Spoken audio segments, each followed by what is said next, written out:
There we go. All right. So, Reverie podcast with Nick Margarite of Nicky Moon Cymbals, Hi.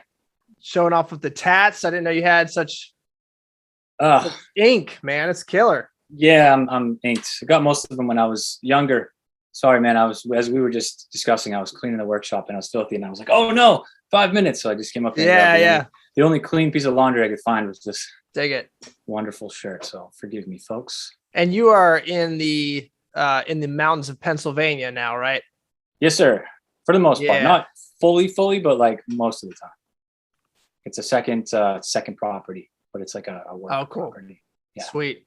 Is this just something away from the noise, away from the busyness of a city, just kind of get you out? Yeah, it's a Clear lot of headspace. things.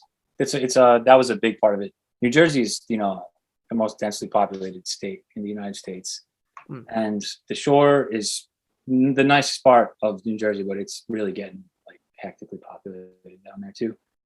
And everything's so close. And I just, you know how it is, man. Being artistic, like you want to work sometimes when you want to work, right? Like when the mood strikes you, and that's not always like 8 to 5 or whatever. So Yep. I can work in the middle of the night now. Yeah. And Yeah. it doesn't bother anybody. So like some days I wake up and I'm just like, yeah, I feel like working until 2 PM, and then I'll work until 2 AM. Yep. And that's pretty sweet. That's the life. My wife Sammy and I are actually looking to buy some land and build a place and have a workshop on the land and be kind of out in the middle of nowhere. Because this is the place to do it, dude. Yeah, I bet. Yeah, in Pennsylvania. Yeah. Well, especially like up here, because like I always joke with people, I'm like, if you just Google the middle of nowhere, where I'm at is gonna come up. Like, it's like every time someone's like, "Where are you at?" I'm like, "Sugar." I'm like, "Sugar what? Sugar, yeah. The hell is that?" I'm like, What's the nearest city within 500 miles that I would recognize? Scranton probably is the nearest city. That's like over an hour away. I got to drive 2 hours to get to a Home Depot. Wow, dude.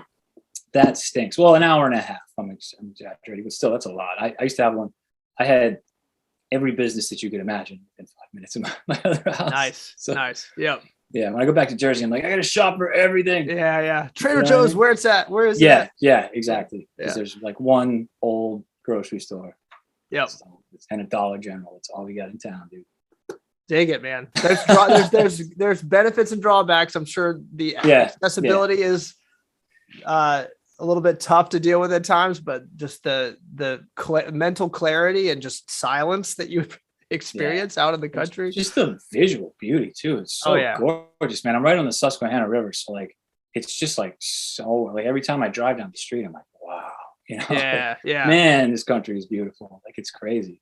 I grew up in the Appalachian Mountains up in Boone, North Carolina, and so we had this house literally on top of it felt like it was on top of a mountain, really, and just like overlooked the Blue Ridge Mountains, and that's beautiful. We just had the most unbelievable sunsets. And I would get to like ride my bike when I was a teenager, just ride my bike 15 minutes and I could watch these like gorgeous sunsets. And then it was a fantastic childhood. I got to like play outside as a kid. I didn't do much technology or anything like that. I was like outdoors a bunch, and amazing childhood. That's great. It's a beautiful state, man. I used to spend some time in North Carolina. It's nice. Yeah, it's love really it. Nice. I dig it. Oh, so Cymbals, yeah. I've got a few little questions we could go through, but we could talk about literally whatever you want to talk about. I'm game for anything, dude. I have been on a rampage speaking to every cymbal smith I've seen. I can get my hands on. I did that last year. It's fun, man. It's so much fun. It's like isn't it? You learn stuff. Like, I learn, every time I talk with someone, I'm like picking up stuff and connecting dots, and you start like you add things to your tool bag, and it's always an inspiration to then go into the shop and just make something, Yeah, man. It's great. Like, and you realize like how we all do things a little differently, but at the same time, we all have like so much in common too. Oh yeah. The only difference is you have probably the most hair, I think, out of any. Most hair up here. Oh, it's gonna fall out, buddy. It will. Yeah, my granddad. I think it's the bronze. Yes. The toxic chemicals that get in the scalp, and yeah. I do have terrible dandruff, so I mean maybe that's like the start of it. That's funny. But I talked with Philippe a couple days ago, PGB artisan cymbals, and like you said, there's you just come across some wild similarities in the people that gravitate towards this art form, and how we get started, how we think about things, because it's not, you really do have to have a tinkering mindset and a mindset of like wanting to fix problems if you want to get into cymbal making. Otherwise, it'll be the most frustrating thing you ever do. For sure. If you don't love that process. For sure. Yeah, you have to. I had to learn to love that part of it. You know, like I wanted to just get to like the good part, you know, and then I realized like, no, okay, that's not gonna happen. Like, it's gonna take a long time. Yeah. Yeah, it took like 6 or 7 years. Yeah. I was gonna ask you how you well, there's obviously the how did you start, but you've answered that plenty of times, so people can always like look up other podcasts you've done, other videos you've done. But I did want to ask you this question. So how many years have you been doing this total? 2011 was the first time I started like with the first like real experiments. Yeah. So obviously there's the how you start. We always kind of get into it by tinkering and modifying, and then we start to realize, oh, it's possible to make these things, and then we start finding sources for blanks, and then we start building our tools, all that stuff. Yeah. I wanted to know when and how did you feel like you achieved that realization that you were beyond just tinkering and you were actually getting a real grasp on the art form? At what point did you find like, okay, this is something that I am really, it's clicking with me. I know how to take a piece of bronze and turn it into exactly what I want it to be. Great question, dude. That's a good one. I've been trying to think about that one for myself. Those are the best ones, right? I would have to say somewhere around 2016, between 2016 and 2018. It was when I first got in contact with Heather Stein, because I had been seeking to have somebody do a modification for me. I was trying to find hand-hammered B8 cymbals. I think me and you might have talked about this at one point. I had this like obsession with like, what does B8 sound like with hand hammering? And like, that doesn't exist in the market at all. So I had Heather, I reached out to Bettis, and he was like, I don't do mods, but I taught Heather and she'll do it. So I reached out to her, and then we just kind of became friends. I don't know how. We started texting each other and stuff. And then I just asked her, I was like, I guess I'll just ask, like, how do you do it? You know, like, what's the right way to hammer? Cause I'm not doing it right. And she drew me like this picture, like on like an old piece of paper with like crayons or something. It was like number one, she drew like dots and like 1, 2, 1, 2. And I was like, I didn't really get it, but I was like afraid to ask, like, you know, like, what does it mean? But she explained it to me. And then we started talking for a while on and off. And she was like, oh, just come out, you know, come visit me for a couple of days and we'll work on some stuff. And I was like, cool. So I went out there. That was like the first time I really started getting, you know? Yeah. Cause she taught me, like, that was the first time I put my hands on a lathe. And I got like, it felt easy at first. Yeah. Like, cause she was there though. But then when I got back and I got my own machine set up, I was like, oh geez, I thought this was going to be like, I thought I had it, you know? Yeah. And I didn't. So that was a long time. And then like the next phase of like really light bulb was like Francisco coming. You know, he turned on all the lights, like anything else that was out. So that was like 2018. And that's in Brazil, which a lot of guys go down to Brazil to study with him. He seems to be a really generous guy. I was kind of like the test dummy for the whole thing. Nice. We got in touch on the internet too. The internet's, you know, magic, man, for making contacts with friends. We started chatting. I think like on YouTube, like in the comment section, like he just like reached out and was like, hey, that's cool, you did that, but you should do this instead. And I was like, that's nice, like cool advice. So then we started talking and trying to do WhatsApp and stuff. But in Brazil, like the service, the Wi-Fi and all the internet's like garbage. So like we would be in the middle of a conversation, right? And he'd be like about to give me like the golden piece of information. And I was like, here it is. Yeah. Here it is. And then it would like cut out. And I was like, yeah. And I would try to call him back and like I wouldn't be able to get in touch with him. And it was horrible. So then eventually he was like, just come visit, you know, and it would be way easier. I was like, yeah, I'll do that. So, because I'm blowing like, you know, thousands of dollars on blanks that aren't coming out that good. So like, why not just spend them on a plane ticket? Just go there. Right. Yeah. So I did. And after that week, I was like completely different. I was like, You know what I mean? I leveled up like 12 steps. Yeah. So And a lot of it is with good teachers. I find usually a good teacher doesn't. Well, sometimes they tell you exactly what to do, but a lot of times they just tell you what not to do. They sort of clear out a lot of the noise so that your path is just straighter. Exactly. He was like, just stop thinking about all this crap and just think about like this. Yeah. You know, and I was like, I would counter everything with a question like, yeah, but what about this? And he'd be like, just shut up. In a nice way. Like, just, you know, like, just focus on this for now. Like, you're going to get there. But like, I can't explain it to you yet because you won't get it. Yeah. Yeah. It won't. Like, it's too much, you know? Yeah. So he calmed my anxious minds and taught me like patience. It took a few years. Yeah. It's like you find that in music, you find guys that are at an insanely high level and you ask them what they practice. And a lot of times they're talking about the basics, the fundamentals. And do you think that some of that stuff applies to cymbal making? Just like focus on the fundamentals as opposed to all of the craziness. Yeah, absolutely. Because I think the further you get, the more you realize like that's all it really is fundamentals. You know, at least that's where I'm at now. I'm like, man, I overthought a lot of stuff. You know, not that there's not complicated and technical aspects of it, but like if you do the fundamentals, it's like that whole Bruce Lee thing. Like, I fear not the man who practices 1,000 kicks, but the man who practices one kick 1,000 times, right? Yeah. Like, if you just get so good at the fundamentals, you don't have to do anything else because you crush it like that. You know what I mean? Yep. That's kind of that makes sense. It's interesting to hear you say that's your process because one of the things every single Nicky Moon cymbal I've ever played, I feel like there's a level of refinedness that they all have. They all feel like, I don't know if that, maybe that's an overly simple way of saying it, but they all feel very refined, pure. Of all the independent makers, I feel like your voice is really in that zone, which it to me, you know, it makes sense that you care about the technique, you care about it's like clear away like a lot of the artistic creative terminology, clear it away and just focus on fundamentals and make a cymbal that's balanced and the tension is where it needs to be, the shape is where it needs to be. And every cymbal I've played of yours, that comes through in the sound. Yeah, man, that's a really nice compliment. So thank you for saying so. Yeah.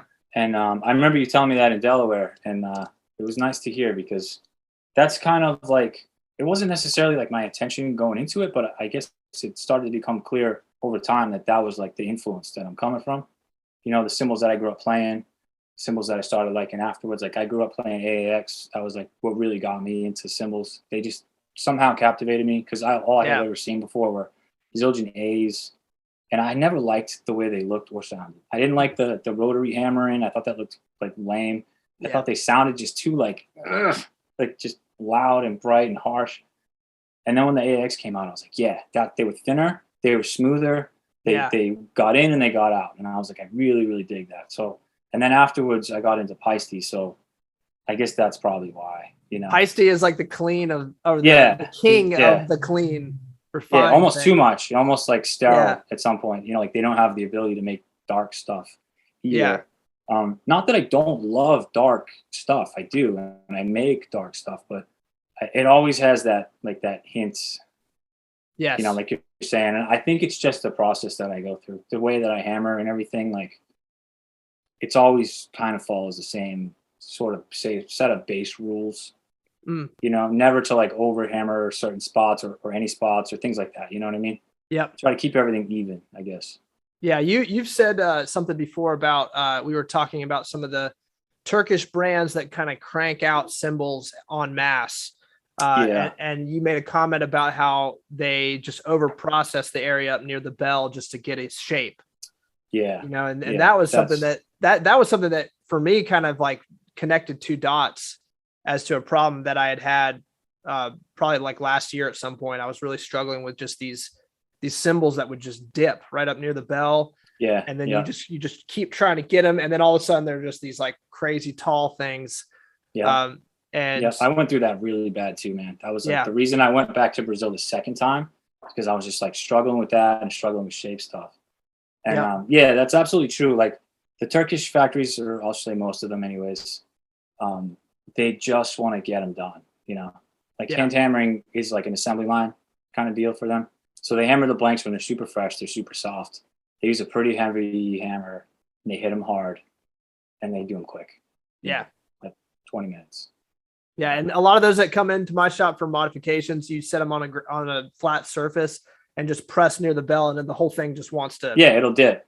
Because what they want is for non-cymbal makers, when you put something on a lathe, something big too, the more uneven it is, the more it's going to run out, which is really bad for your machine. It's bad for your safety. It's bad for trying to lathe it, because it means that it's not going just this way. It's going. So if your blade is here, it's hitting chick, chick, chick, chick, chick. So it's not even lathing the whole thing evenly.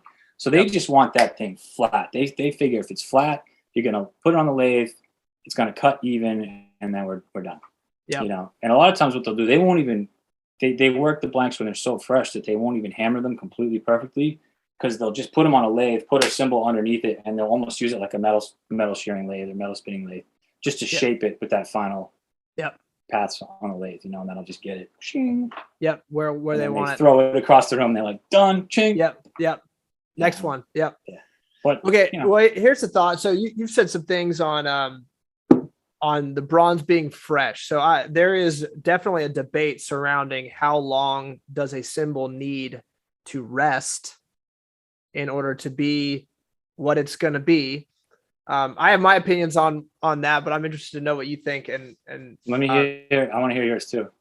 My opinion is that we use it as a kind of a marketing thing, or it has been used as sort of a marketing thing before, like the pre-aged ride, you know, cymbals that they let sit for 6 months or whatever before they made them available. I think there is obviously differences over time that happen, but you're going to get most of the way there actually pretty quickly, to me, you know, and obviously when you start talking years and decades over the course of a long period of time, you definitely get a drastic change, as evidenced by like old Ks and how they just are a lot more brittle over the course of 60, 70 years of aging. But, you know, obviously we start with that ingot that gets melted and rolled, and it comes out, and that's when it's super fresh. And so you're talking about, okay, they hammer them when they're super fresh. So what is the, you know, to you, the aging process of a piece of bronze? Like, what does that process actually look like? Does it matter to say that it needs to rest, or does it not matter at all? Or, you know, great question. And this is going to take a minute. All right. Can I elaborate? Get into it. Oh yeah. Get into it. Okay. I don't know what our time limit is, but I can talk, man. Oh, dude, we can go. So, okay. First thing that's important to understand is there's two processes that we're talking about. There's the bronze itself being born, I call it. When it's shocked in cold water, it's born. Yep. That's B20. Now it's B20, right?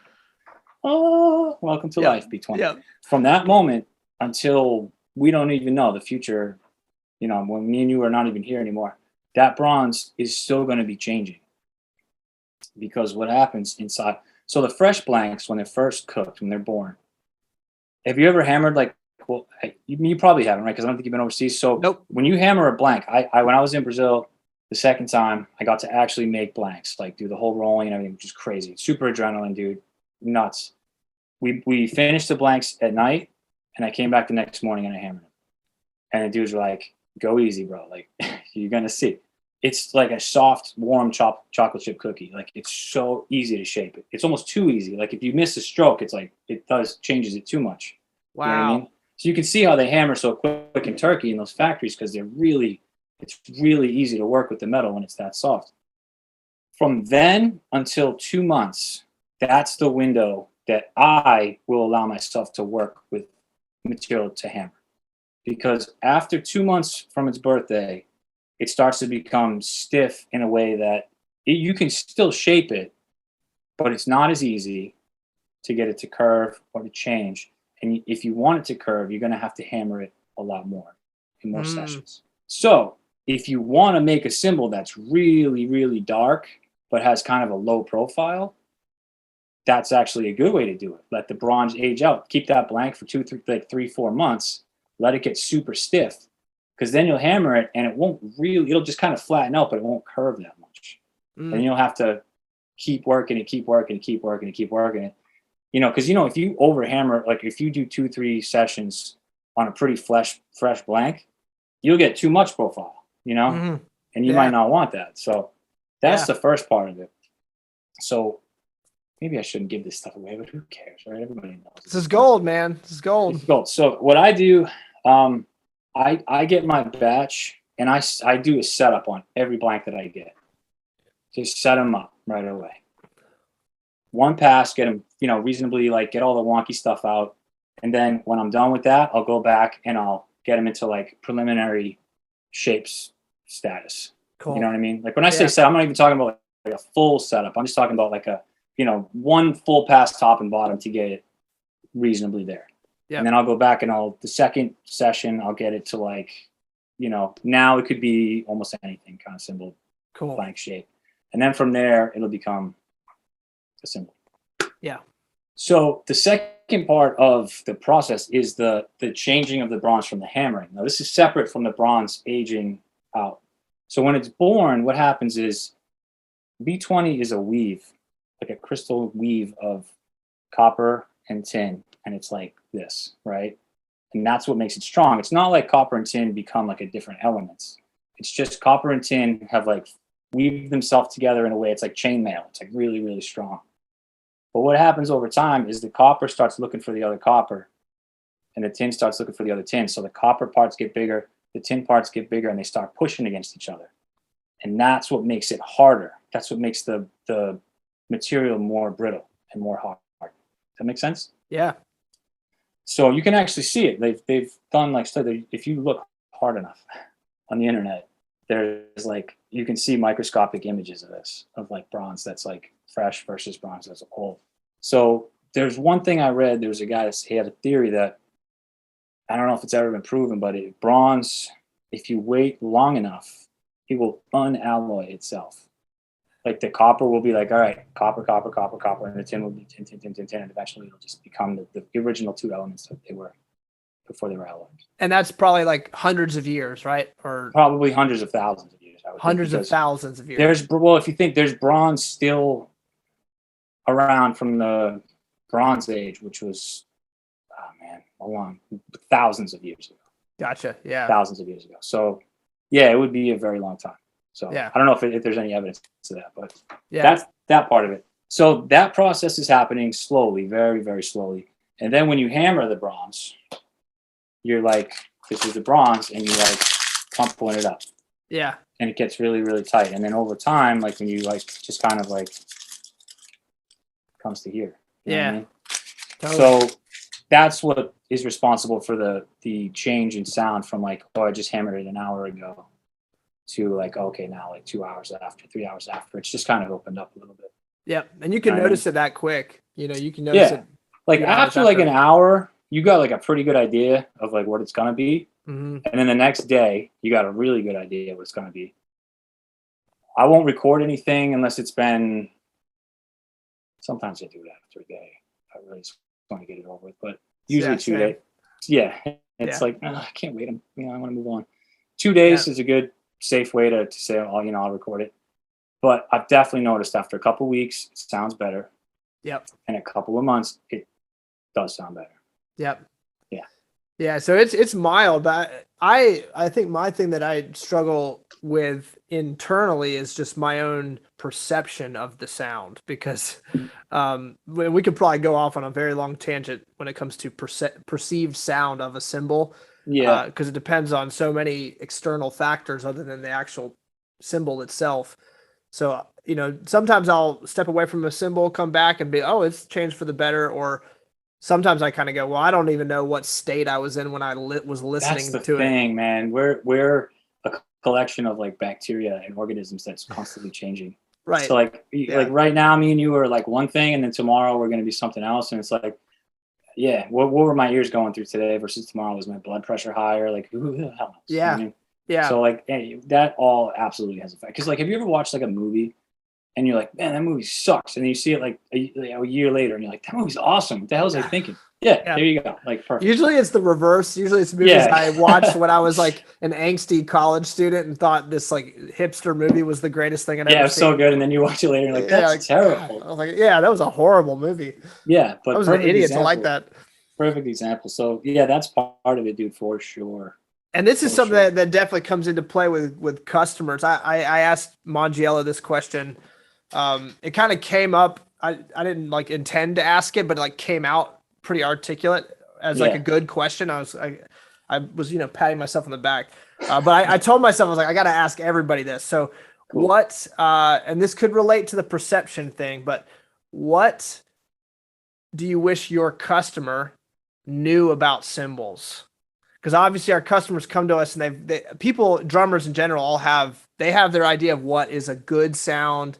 What does it mean to have a dry sound versus a washy sound? What is one thing you kind of wish that the average customer looking for a cymbal knew about the purchasing process? That's another really good one. I guess I wish that they consider that a lot of the cymbals that they hear that they really like, for example, like the guys that are like, hey, here's like 6 different recordings. I kind of want to meld all these different things. And I'm like, okay. But the cymbal that the guy was playing, I think, again, you and I probably touched on this before, but it's recorded in a specific kind of room. You don't know what kind of sticks they used. You don't know how it was reflecting off of the walls. You don't know what kind of microphones they had. You don't know what kind of preamps they used. You don't know what kind of post-processing they did. You don't know if it was recorded on tape. You don't know if it was recorded on like whatever. There's like a million different factors that got it from like the actual cymbal to your ears. You know what I mean? Yep. And it's like, I know kind of what they're saying. They just want the sound that they hear in the room to be what they hear on the recording. But it's hard to be like, well, that's not actually the cymbal that guy had though. You know what I mean? Like perfect example is like Paul Francis. He's like, I've held the Nefertiti cymbal and he showed me a picture. He's like, this is it right here. This is me holding it, And I was like, yeah, that's the cymbal that like launched 1 million independent cymbal customers. Like everybody's looking for that. And he's like, it's not what you think. He's like, it's not that dark. It's not that thin. It's not any of those things. He's like, it's just like, it is what it is. Right. So perfect example right there. That's the one. I think like if these cats went into the store and you put the Nefertiti cymbal, the actual one on the shelf, and we're like, hey, pick me out a cymbal, they might hit it and be like, nah. Oh, that one's terrible. And then you would be like, pull the curtain up and be like, that's the one you want. Yeah, you're like, ah. Then they'd be like, wait a second, let me hear you again. Yeah. That's the other part of it, dude. And I think we should do this. We got to somehow do this. We have to do like a blindfold test of like stuff. Cause like the eyes deceive you so much, man. You don't even realize like how much your eyes deceive you. Like if we took like one of your jams, one of my jams, one of Mangiello's jams, one of Paul's jams and put them all together and we blindfolded each other and we ran around and tapped them. If we all made a cymbal that was 20 inches, 2,400 grams, you know what I'm saying? Right. That would be dope, dude, to see if we could pick out which one was ours. Oh yeah. That would be amazing. Maybe we should do it in Nashville. Shit, because he's going to be there. And Mike will be there. Paul will be there? Paul's gonna be there as a visitor. He's not exhibiting, but cool, man. Yeah. I was on the phone with him the other day. Actually, I'm gonna try to get him on this thing. So cool. Yeah, he's a killer guy. We had a call and it was like immediately just like a wealth of history and knowledge. Just oh yeah, dude. I would say set yourself aside 4 hours because he can go, bro. Once he gets going, just like let him go. He's got so much to say. He's got so much knowledge and he's been around everybody, dude. Yeah. Elvin, like all the biggest dudes ever. Yeah. He's always texting like, hey, here's a picture of you with Steve Smith. Here's a picture of you. I'm like, dude, man. Jealous. But he's not like cocky about it. He's just like excited about it. That's why he's such a cool guy. He's like so a kid in a candy store. Yeah. He's like the most humble dude. He's such a sweetheart. He's such a great dude. He knows so much about cymbals, man. He's like, I'm so glad that he's like on our team now. Yeah, you know right. What I mean? Right. Like we got him to the dark side. Right. Yeah. Yeah. It's rad. He was sitting there on the call talking like, yeah, I have a newfound respect for what you guys do as independent makers. And I'm sitting there like, man, like we have all the respect for you, and what you've done Yeah. and what you've seen and kind of what you've had a hand, how you've had a hand in moving the entire industry.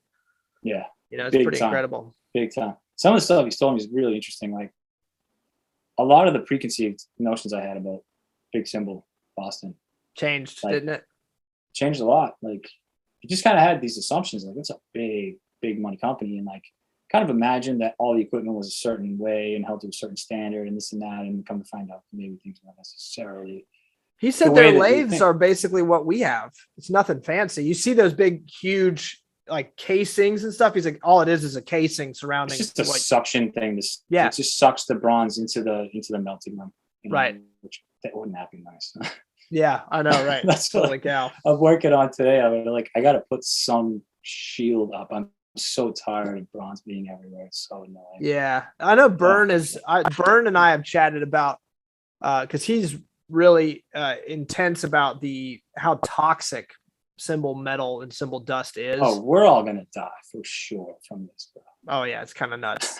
It's Just crazy. Accept it, though. He's crazy about it though. When I first started, he reached out and was like, he sent me this. You need to do this. Yeah. You need to do this. He sent me that too, and I was like, yeah. Okay. Yeah, whatever, dude. But the more I looked into it, I was like, okay, yeah. There's a lot of the guys in Turkey. The cancer rates are pretty wild, and the health issues, the guys that are in those factories, it's kind of they don't care. Like, I mean, the most toxic part of it's the melting. And they don't wear any respirators or any masks, and they smoke while they're doing it. They're in their sandals, smoking cigarettes, flipping hot bronze. Yeah, it's like, wow. And they're burning. Some of those factories are burning coal too. Don't forget, and burning wood. The newer ones, they're electricity and natural gas. It's a lot cleaner, but they're burning coal and wood. That's carbon monoxide. Like, they don't care, dude. Yeah, whatever. Holy cow. Probably live longer than us too. Like, who knows? Yeah, right. Yeah. Our American anxiety that we live with. Yeah, we're just all stressed out. I think stress is worse than any carcinogen that you can put into your body. Yeah. I actually had I don't know if this is true or not. I just heard it, how those things go. But I heard of this experiment they did on people that were displaced from the area surrounding Chernobyl. And it was these people that it was their ancestral land that they had lived on for generations and generations. And so there was a group of them that were displaced, and then a group that chose to stay in the, toxic area surrounding Chernobyl. And they studied both groups. And the group that left, that got out of the toxic wasteland, actually had a higher mortality rate in all these different health areas. And the conclusion they were coming to was something to do with like the stress and anxiety of being uprooted from your land and being thrown into this crazy situation was literally killing them. Wow. At a crazier rate than the people that were in the radiation zone. Wow. That's bizarre, but it does kind of make sense. It's wild. Yeah, that's one thing I'm trying. I mean, I kind of see you moving up to the mountains of Pennsylvania, kind of getting away from it all. I see kind of that maybe in you a little bit, that you're just trying to get into a more zen, peaceful place to just do the work. It's very true, man. Get out of those distractions. I had a very stressful couple of years. This business is tough, man. Mm-hmm. It's tough to get it going. Like we, none of us are like balling. You know what I mean? We're just sitting on millions of dollars and stuff. Like most folks don't understand how little profit we make and how much work we do. Like, and you got to work. Most of us, anyways. Like when you start a business, you don't just jump into the business unless you got a trust fund or something. Like I was working, at one time 2 other jobs. Yeah. And I had my wife, her parents in the house. We were renovating the house all at the same time. I had contractors. It was like insane. I was on call 24/7. So like, what was it, last year, 2020 or 2021? I went to a doctor for a routine checkup, and he was like, "Are you on cocaine?" And I was like, "No." He was like, "Okay, because your blood pressure is 170 over 110." He's like, "If it was 180, I'd be calling you an ambulance right now." So he's like, "We got to get you like to come." And I was like, "Okay." That was like a huge wake up call, because that's like real close to like stroke, heart attack level. Right. Yeah. And I was like, all right, I got to make some changes. Yeah. So good for you, man. Yeah, thanks, dude. I mean, I took a massive pay cut. Yeah. It was like engineering job, goodbye. Yeah. See ya. Gave up health insurance, gave up that, but just not being on call is like instant, like, Yeah. because like Yeah. the Pressure threat, off. like even though I didn't even get called that much, but like the threat of it, just like you can't ever enjoy anything. You know what I mean? Because it's Yeah. like the second you do, it's like, hey man, we need you in Texas, and you're like, oh god, really? Yeah. So like it was like destroying my relationship. It was destroying my friendships. Like, it just like it was too much. Yeah. As a guy, screw it. I don't even care. Money's not that important. I'll make it work. Yeah. Yeah. And now, like, I look at happiness as currency, dude. Happiness is currency. Yeah, totally. Yep. And time. Time is the ultimate. Time is the one thing you cannot ever get back. You can always make more money, dude. So yeah, man, I'm just like living differently, That's good. And trying to like let the work be more, flowy and all that. We'll see, I'm still like driven by like capitalist minds, Yeah, right.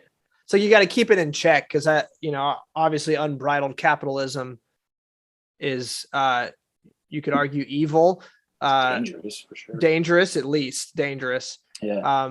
And so we, obviously, in some sense, I love capitalism because it's why I can do this and not be at a 9 to 5.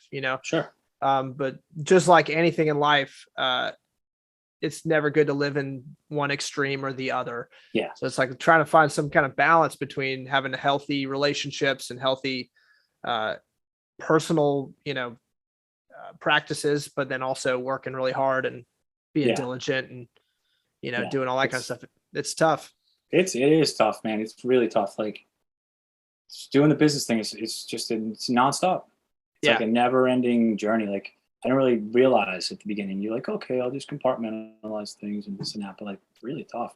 Really tough, like, because you can have your day, right? Like I'm doing today. I had a plan, clean the workshop, do this, do that, and I'm doing that. I'm executing my plan.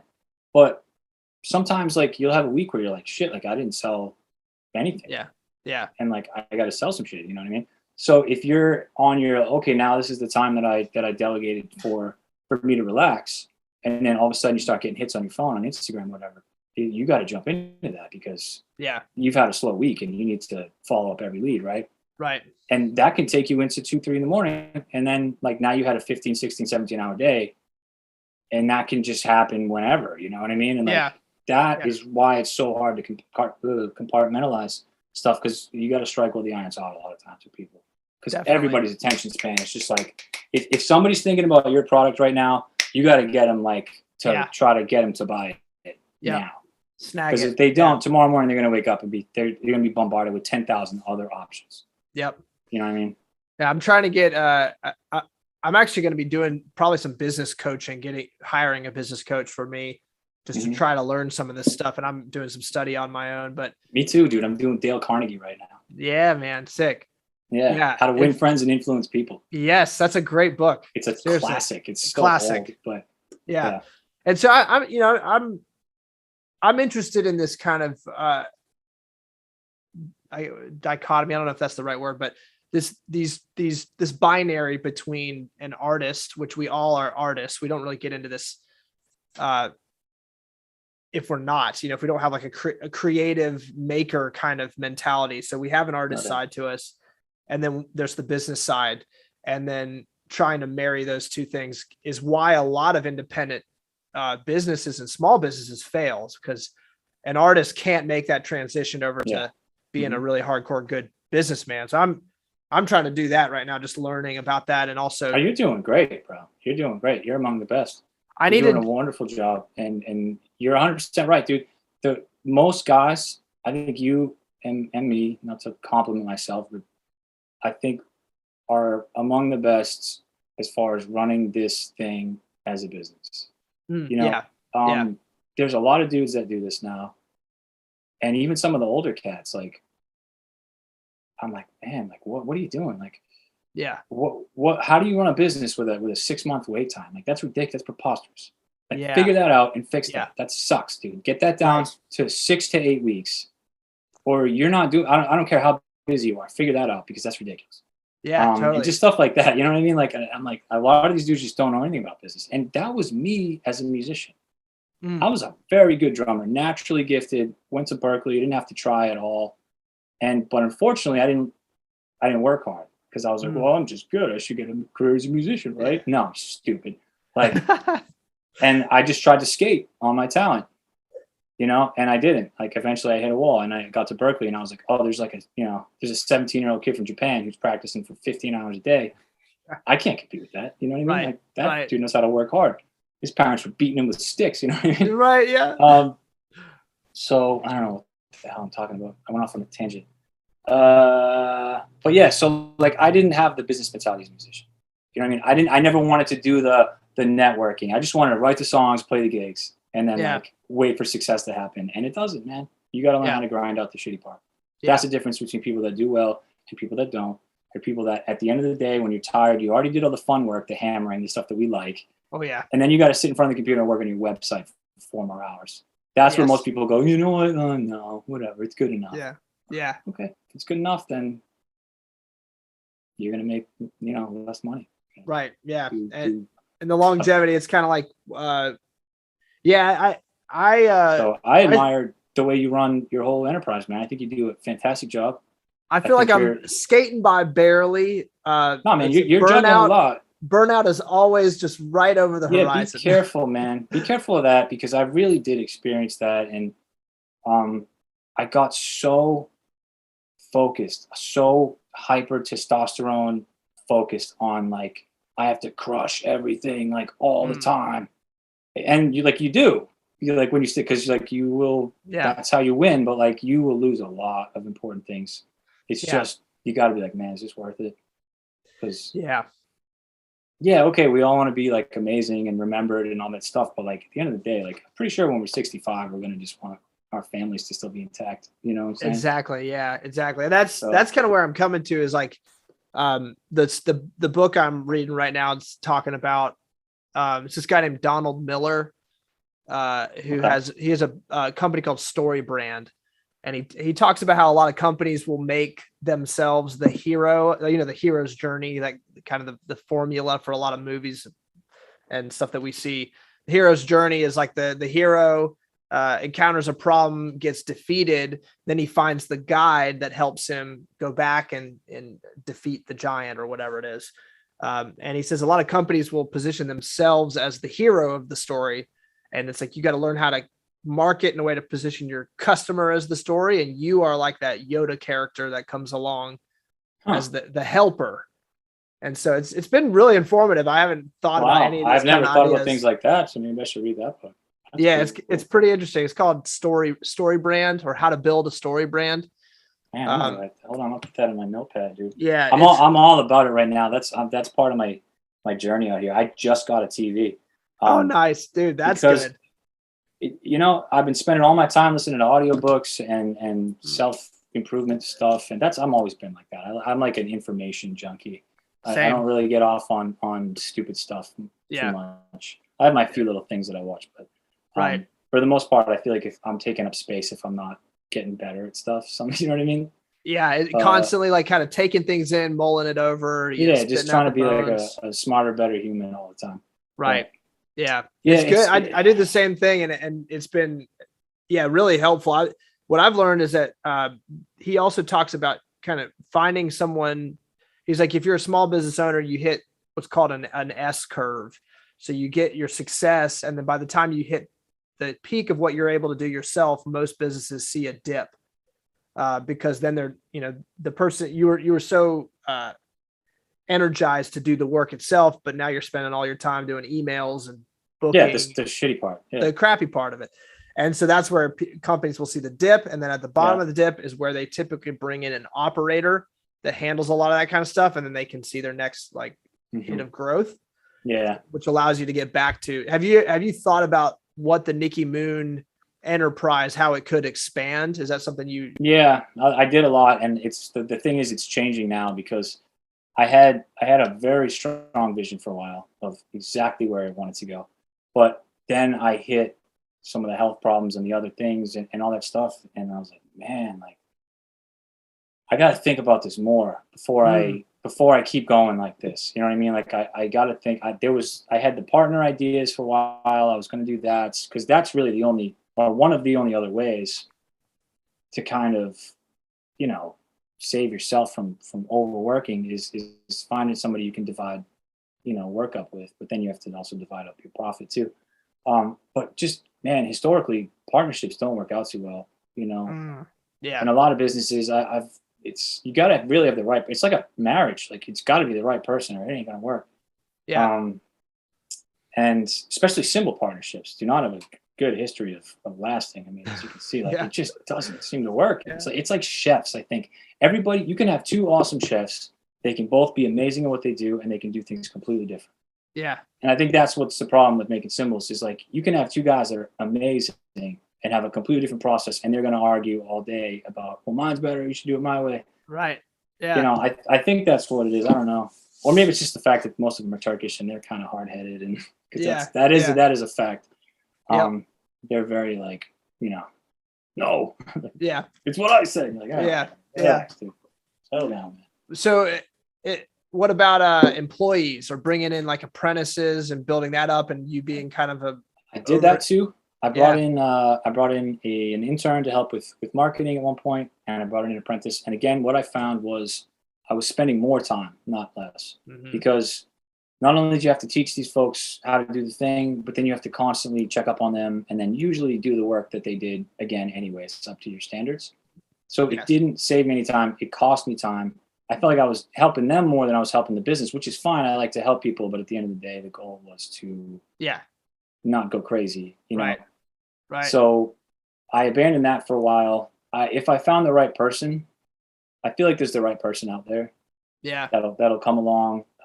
But until then, I'm gonna stay on my own. Yeah. Yeah.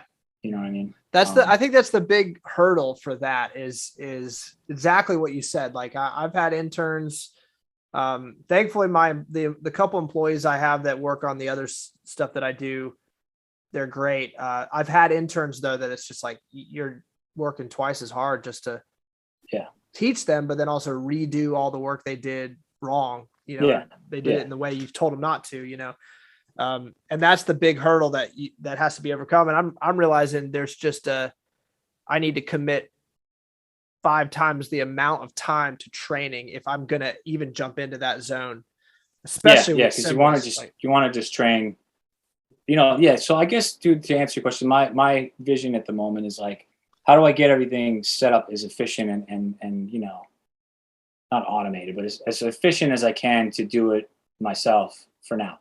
You know, like bringing in the power hammer was a big help, you know? Because the power hammer allows me to get the first two, you know, like the setup or the, you know, the basic shaping done with just, forget about the speed. It is faster, but with less physical pain and damage. So like that part of it allows me to work faster because I don't have to take as much rest time in between. You know, I can hammer every single day. Doesn't matter if my arm hurts because I'm not using my arm, you know? Yeah. So that allows me to just get blanks like halfway done or whatever. And then if an order comes through, I can turn the order around from that state until done, logoed and ready to go in like an hour and a half to 2 hours. Amazing. You know, that used to be like a 2-week process or whatever. Yep. You know, so stuff like that, I can come out here, PA, I can use that power hammer. It's not even set up right now. The last batch I had to go back to all by hand. It was brutal. Ooh, yeah. Yeah, I'm doing it right this time because this house, it's like the top stacked on the foundation, and it's not. I'm just like, man, if this thing vibrates, I don't know. Like, right, yeah, it's not as solid as my other house. So, I think I'm gonna cut out the concrete and do like the whole isolated foundation and all that whole thing. So, killer. That's a big undertaking, though. It's a real pain in the butt. So.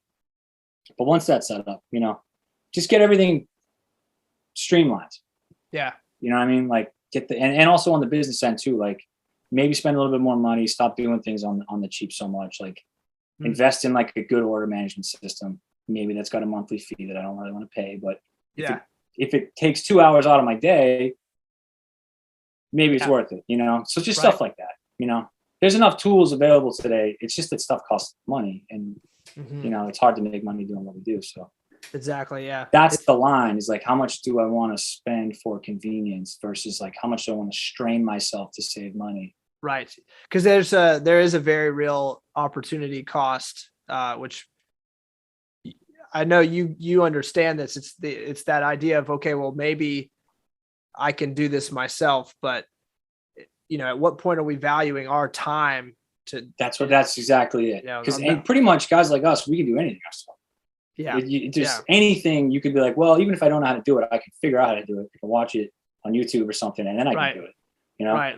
But it's like, dude, how much stuff are you gonna put on yourself? Like, yeah. Like at some point, like you gotta like just pay somebody to do it, man. Yeah, I had a coach lady that we were doing a little initial visit with because we're trying to decide on it, and she was basically saying, well, you as the owner, you need to value your time at this dollar amount. It was a very high dollar amount, like this much per hour. Yeah. And anything that comes in that you could pay someone to do less than that, you do it. And I was kind of like, that's not my mentality. Like when I have issues with steel for my stackering stuff, I'm the one out there scrubbing the rough edges and getting, I'm the one doing all the grunt jobs. Right. But it's a totally different mentality to think about that. Like, I understand what you're saying, and that's a right mentality, I think, for like a larger or mid-size, business for sure. But it's tough to justify not doing some of those things, Yeah, I understand. Yeah. So how much do you think artistry goes into what you do? Or do you think it's more of a technical, or where do you see kind of the balance between being a creative artist, cymbalsmith, and being a technician of the art form? I don't know if I've ever really thought about it. I guess I feel like the art part of it, because I do consider myself to be an artist, kind of takes care of itself simply by way of the fact that I'm the one who's doing the thing. Right. So like me being an artist, I'm using my body, I'm using my mind and my tools to make something. That's the artistic part just sort of naturally coming through via the process of the more engineering and technical part of the brain. So I guess it's kind of like 50-50 almost. That's a very succinct way of putting it. That is it's very simple, and I like it a lot. I feel like people get really like they get really intense about the artist's explanation of what they do. You just kind of boiled it down very simply. Well, it's just the fact that I'm doing it means it's my art, Yeah, but really it is, because that's how true. It is. We all like when I've played your cymbals, man. They have a vibe. They have a sound, a great sound at that. Wonderful sound. They're like the ones that I've played, they were higher profile. They had a really, really nice stick, really nice crash, like really, really well balanced, beautiful stuff. And it sounds different than stuff I make. It sounds different than stuff other people make. I noticed it when I made a cymbal with Dave and Craig. Yeah. Like, after hearing what Dave did and then Craig, like you can hear people's artistic influence just via their body doing the work. Like it comes through, Yeah. So My favorite quote of all time is a quote that says, anyone who bothers about originality will never be original. Whereas if you simply try to tell the truth, no matter how often it's been told before, 9 times out of 10, you'll become original without ever having noticed it. That's a perfect quote, man. It's a perfect quote. It's just be yourself. That's really like all I can say is just be yourself. Try to figure out what that is. I can't stand like people that are too lofty about, like art, like that's boring to me. Like I don't want to be philosophized. Like shut up. Right. Like, right. It's a piece of metal, dude. Yeah. Not that it's not important, but we're not curing cancer either. Like right. Yeah. We get a little too pretentious about it sometimes. You can. Some people do, I think. And there's a sense of, it's much more normal and natural than I think we make it out to be.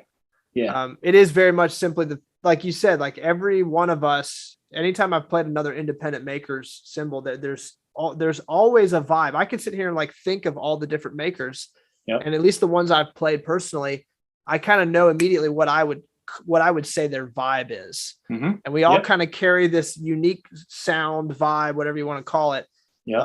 which is why I think one of my things about this podcast that I would love for people to take away from it is the sort of getting people away from the brand loyalty mentality that people have, where it's just like they just play Sabian, or they just play Bosphorus or whatever they play, and they say, well, that's what I play, and it's like, okay, well, why? Like, what sounds do you find? And they don't even necessarily think about the sounds. It's more like, oh, well, it's just I'm loyal to that brand.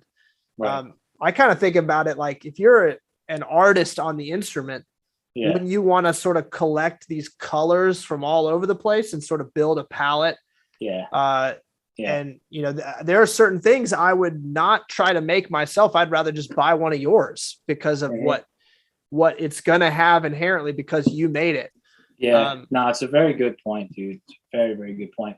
I think that is the old industry influence hanging around, right? Because like the drum industry sort of evolved into it works the way that it works, with like endorsements and this and that. And the guys that we grew up watching in the Modern Drummer magazines all had the same cymbals, and they had, they owned the same drum head brand for all their toms and stuff.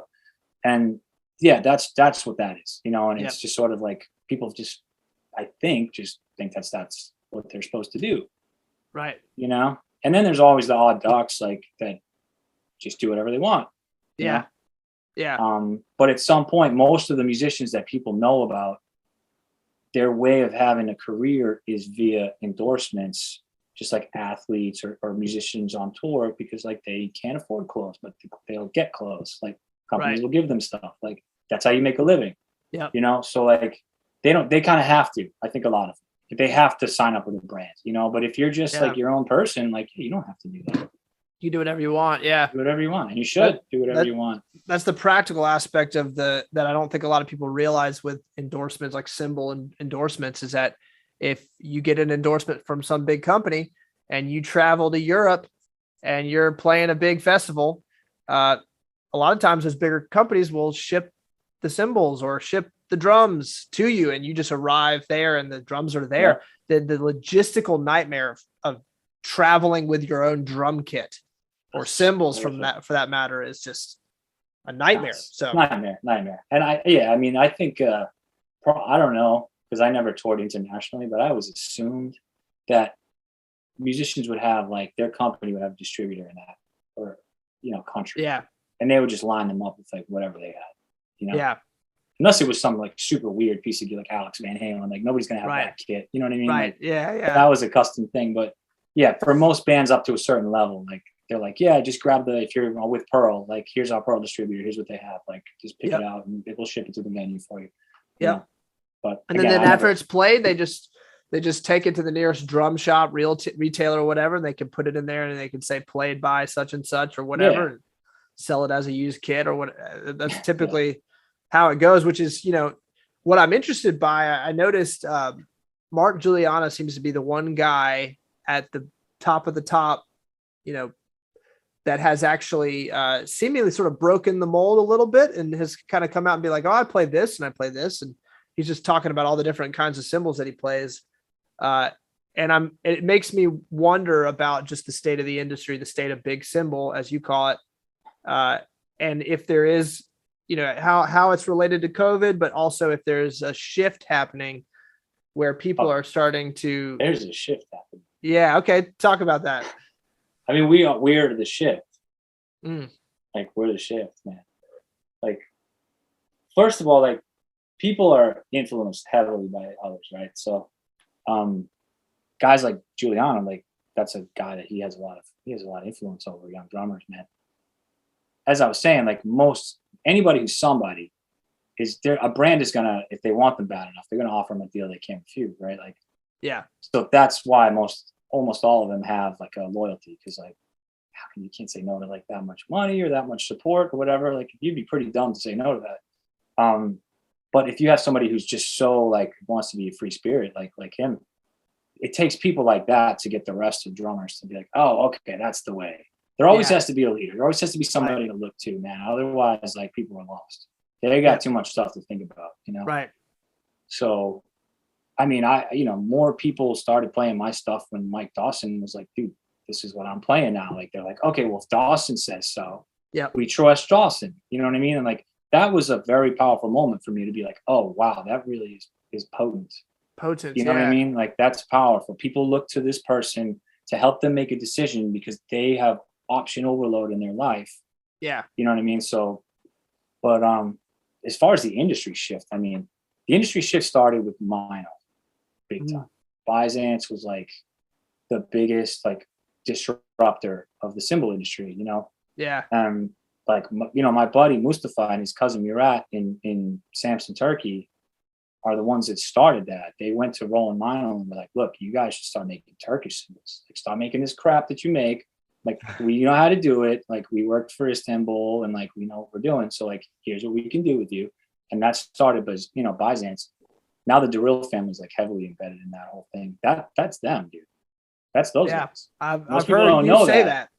That's those guys. I saw all their factories. I saw the Mino factory in the flesh. Like, I heard I know the whole story about how it all went down. It's very interesting, but that's their family bronze, which they learned from what's the Istanbul? Mehmet and Agop. They were apprentices there, and Mehmet and Agop were apprentices at Mikhail Zildjian. It all goes back to K. Yeah. You know what I mean? So like, they're still kind of like Zildjians, you know what I mean? If you think about it. Yeah.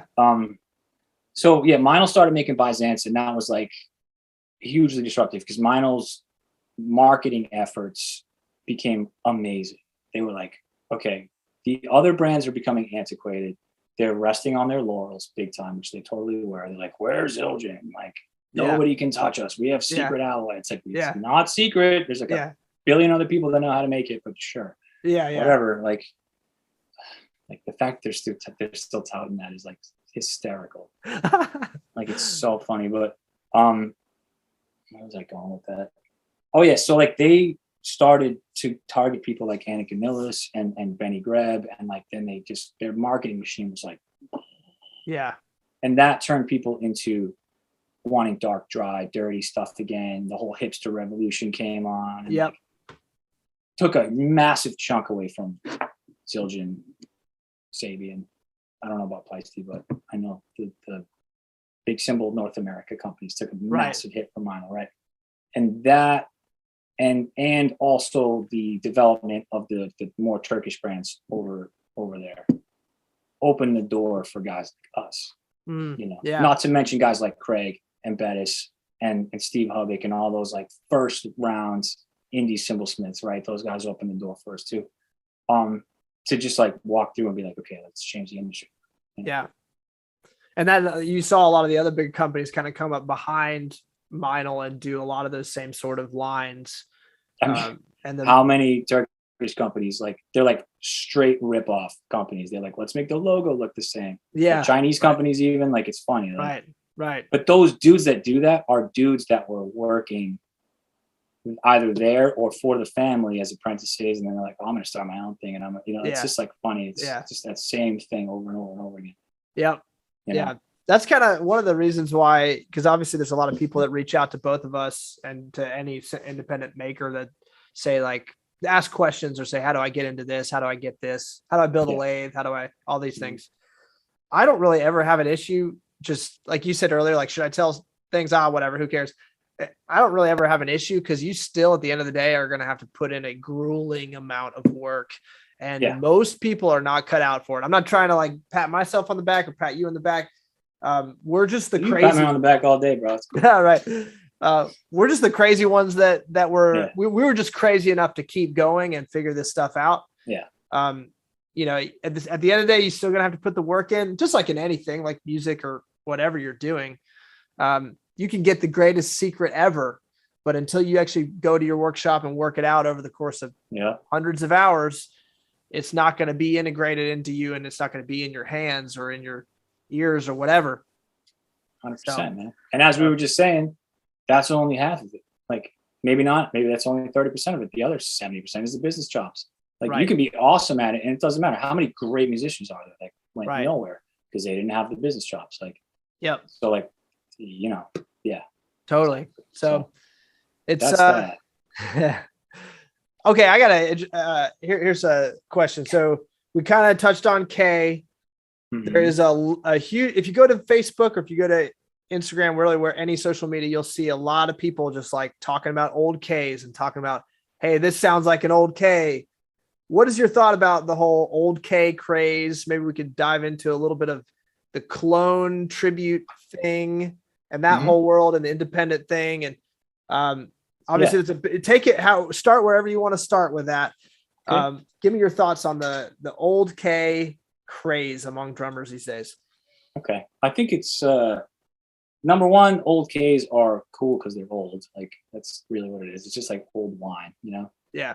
It can only sound that way because the bronze has been, as I explained earlier in the episode about the way the bronze changes, those changes that happen, you can't really get that sound until the changes have happened in the bronze. You can get close to it. That's what old world is. That's like my way of manipulating the bronze to sound as much like that as possible now. You know what I mean? But I've heard a lot of old Ks. I'm sure you have too at this point. I've seen a lot of them. A lot of customers bring them through. Most of them are terrible.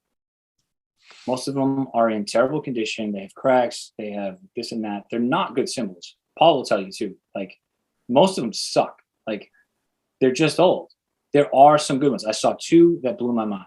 One belonged to Duduca da Fonseca. He's a Brazilian samba drummer. He's in New York. He came to my place. I made him like a new version of one of his old ones from like. He's amazing, 40s. by the way. He is amazing. He's a super duper sweet guy too. He's such a nice dude. He's awesome.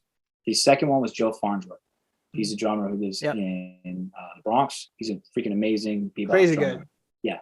He's playing with a little bit of an odd duck, but he's a really, really talented dude. Yeah. We kind of clashed a little bit. Our personalities didn't work together. So. Nice. But respect to the man for being an outstanding bebop drummer. He had probably the nicest old K I've ever seen or played. He left it at my house for a little while, and I got to know it really well. They don't sound the way most people think. I think like most people think old Ks are these like really dark, really low pitched. Like they're not. Nope. They're not. They're like a pretty normal profile. Some of them even are a little bit on the higher end of things. They have like a fairly clean sound to them. They're not super complex. Yeah. You know, they just have that sound that's kind of hard to quantify because it almost sounds brittle. Like if you could put a sound to brittle, that's what that is, you know? Yeah. It's kind of metallic, and that's what they like about it because some of the sustain kind of goes away and it's more. Yeah. What does every jazz guy want? They want stick, click. Stick. Yeah. You know? So, but as far as like spending $3,000 on one. Yeah. I'll pass. If that's really what you want, then like do it. But it's very delicate. It's not something you would want to take around, you know, like, and it's only going to get more delicate with time. And I think they belong in a museum, personally. Those are like relics, man. Those are like timepieces. Like those should be put away. Yeah. I really think so. Like, you know what I mean? Put that in a museum and like save that for like the next 200-300 years so people can come see it because that's really cool. Super cool. Don't drill it for rivets and have me modify it. Like, I won't mod stuff of a certain age anymore. I'm just like, nope, not doing it. The risk of cracking is way too high. And I just feel shitty about like altering something that's been around for 70 years. I'm like, I don't want to do that. Yeah. Yeah. I don't want to do that, you know? Yeah, totally. Unless it's somebody who's really insistent and willing to pay like blood. Yeah. Right. You're like, okay. Then maybe I'll do it. So it's really, it's up to the user, dude. It's up to the user. If it's worth it to you, fine. But you can get that sound from Tim Roberts, from Nicky Moon, from people that know how to make it, and you can get a new cymbal too. For sure. That's the biggest thing. I'm wrapping my head currently around the idea of producing some content. Maybe it's a series, maybe it's, I don't know what it's going to be, but just like a sort of educational, trying to teach people how to conceptually even approach the instrument in terms of thinking about how, not necessarily paying attention to what you hear behind the kit. The other side, you know, just how are things translating? How do things sound out front? That was a lesson I learned in college when Bernard Purdy showed up into my jazz band rehearsal on a random Wednesday. And it turned out he was there to record in the studio that was on the 4th floor. And he just happened to be there when big band rehearsal was happening. So I'm behind the kit. He walks in. I kind of freak out a little bit. He comes back and sits in. I stand right behind him, and he plays a tune with the band, and he's playing, things at a normal volume. And then he would go to do a fill, and it was like a bomb went off. Like just the volume just went through the roof. He hit the toms like he was trying to completely destroy him. And then he went right back to where he was at before, kind of supporting the band. Yeah. And I asked him after, I was like, what were you doing? And he's like, oh, well, it's simple. I'm mixing the kit so that it sounds the way I want it to sound out front. So obviously these toms are going to get lost. The mid range is all going to get lost.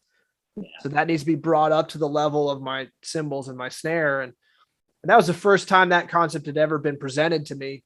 Yeah. What a boss, seriously. Yeah. And I still feel like I'm unpacking that even now, but this idea of like, how do we as makers create cymbals that will inspire the player when they sit behind it, but they're also the way they need to be to get the job done. Yeah. That's the big thing that I kind of think about with every single cymbal that I make. Yeah. That's probably something that causes like some arguments with customers too. I know you and I talked about this. I don't know if it was when I interviewed you or in Delaware or something, but like, like the Bonham thing, like that was his genius. The big acrylic kit with the super high tuning and the big like Peisty B8 cymbals that nobody had ever heard before. All very bright stuff that maybe wouldn't sound good to the user, to the drummer. But like when you're on the other side, man, it's just magic how good it sounds.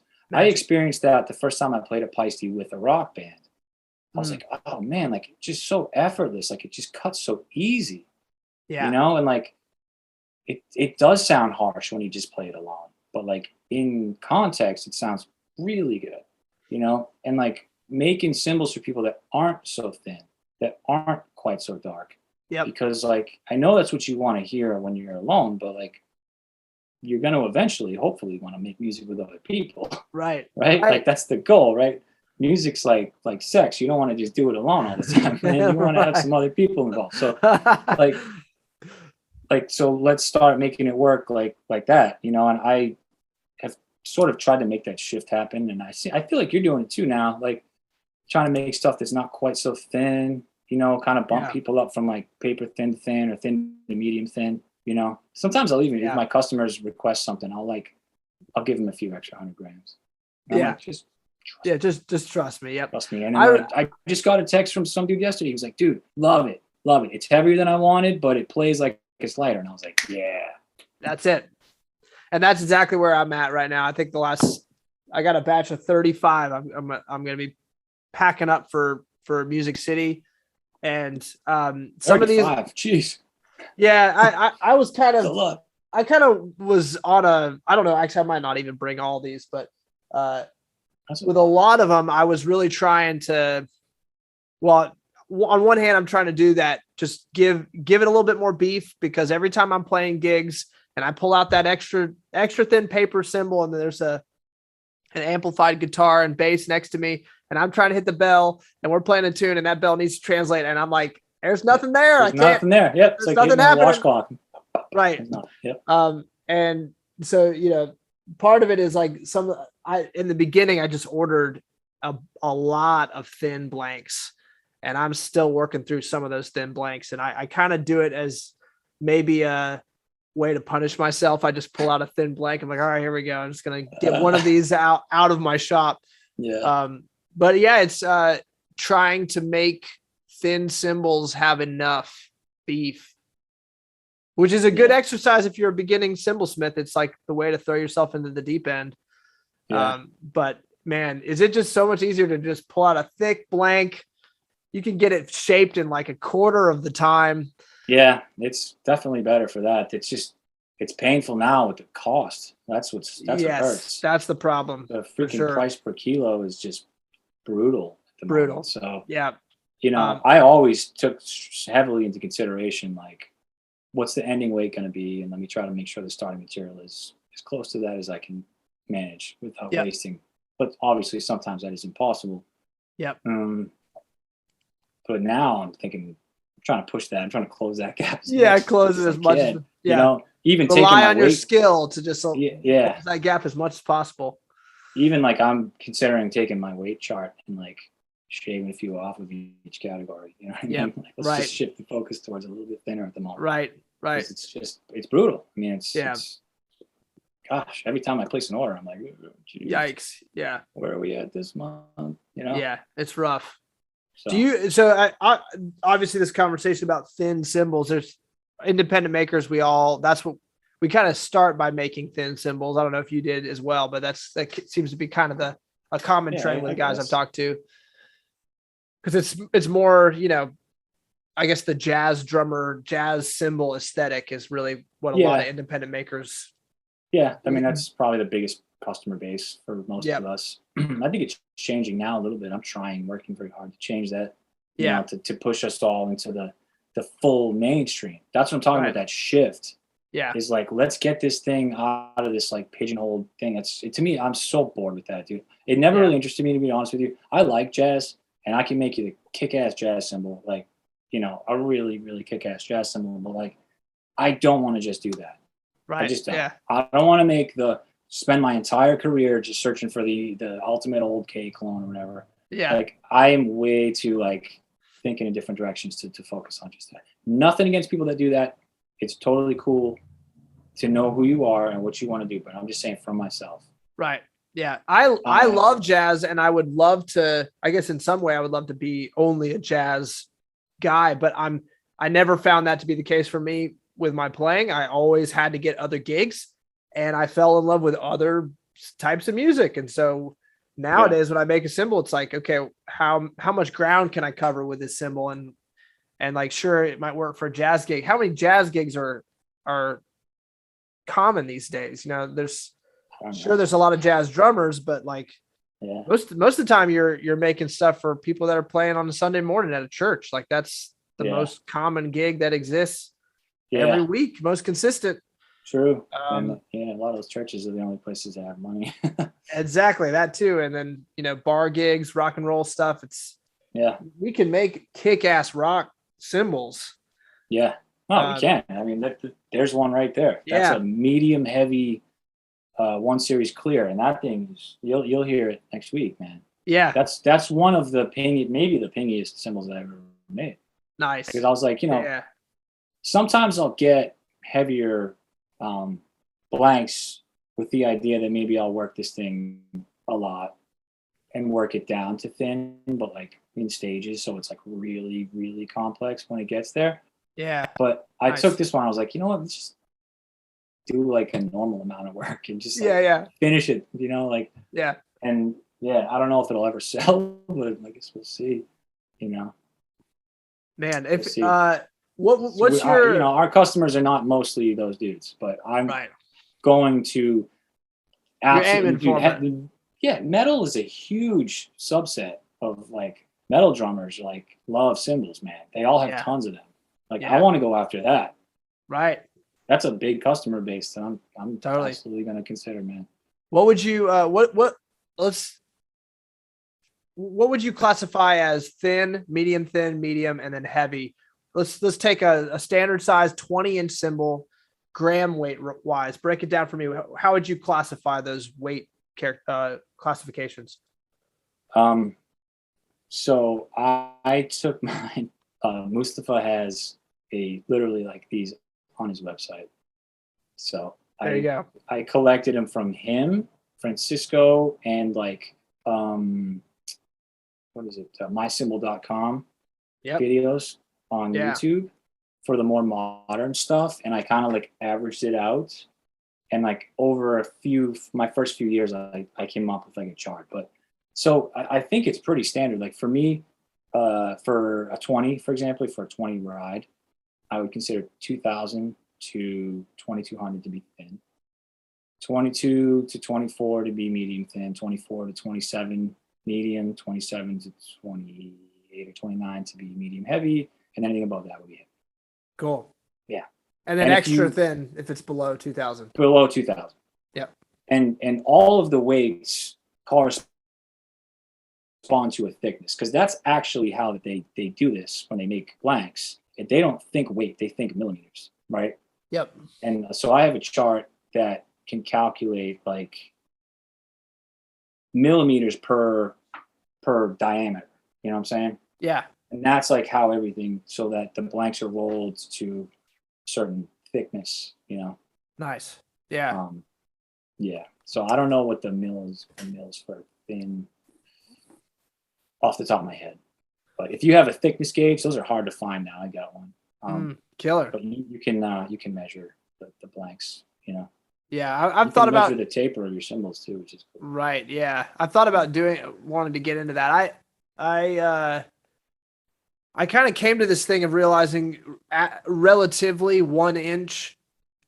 This is very much super rough estimate, but 1 inch relatively corresponds to about 200 grams of weight.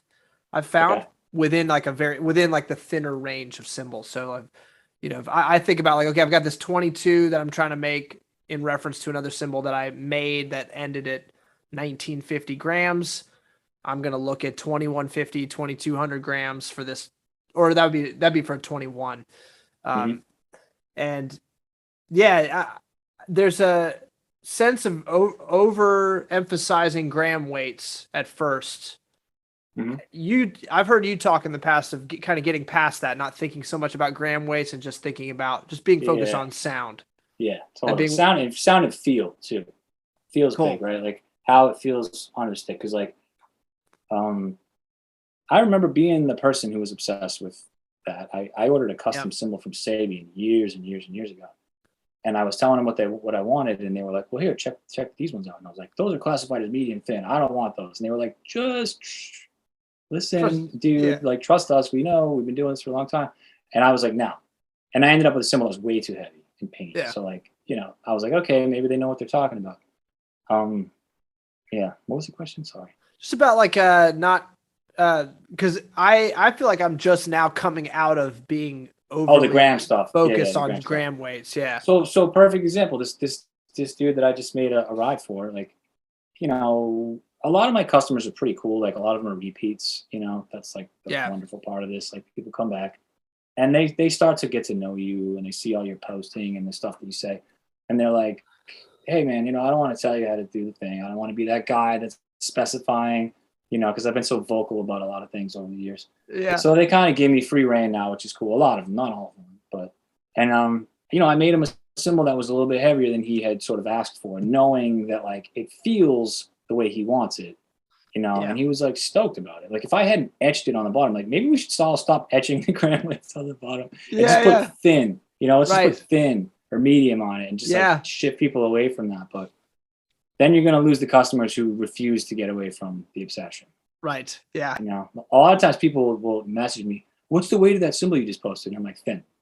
Yeah. And they're like, "What? But grams though." I wanted to know the grams. And I'm like, "It's thin. Do you like it or not? Yeah. Why does it matter?" Right. Yeah. So I'm not quite there, but I want to be there soon. I think I understand. People don't. They're just trying to go off of what they know. But yeah. I'm more focused on shape these days. Like shape to me is a bigger. Shape is 100% everything. Man. It's 100% everything, and it's a better thing to focus on than weight if you're a customer and you're looking for a custom cymbal, hands down. Yeah. And bell, like I'm so lately, I've just been so obsessed with the bell, and just people really do underestimate what the power that has to completely shape the entire sound of a cymbal. I get a lot of people sending mods in that are like these like a really bigger cup cymbals, and they're like, I want that like K-Con kind of sound. I'm like, can't, man. I'm sorry. I mean, I'll do what I can, but it's not possible. That's like their like regular bell for many years was like what a lot of brands would consider like a rock bell. You know what I mean? Yeah. Like it's huge. It's like massive. Yeah. And there are a few things I dislike more these days than a really thin cymbal that has a really big bell. That sound. To me, you hate that? I hate that sound. Yeah, I can't stand it. Yeah. If it's low, it can be wide and low. Yeah. And that could be a little bit better, but yeah. Are you doing all bell forming? Like no, I went towards the Collingwood method of just all hand formed bells, but then lately I've just been like, I really like the extra vibe from a hand formed bell big time, but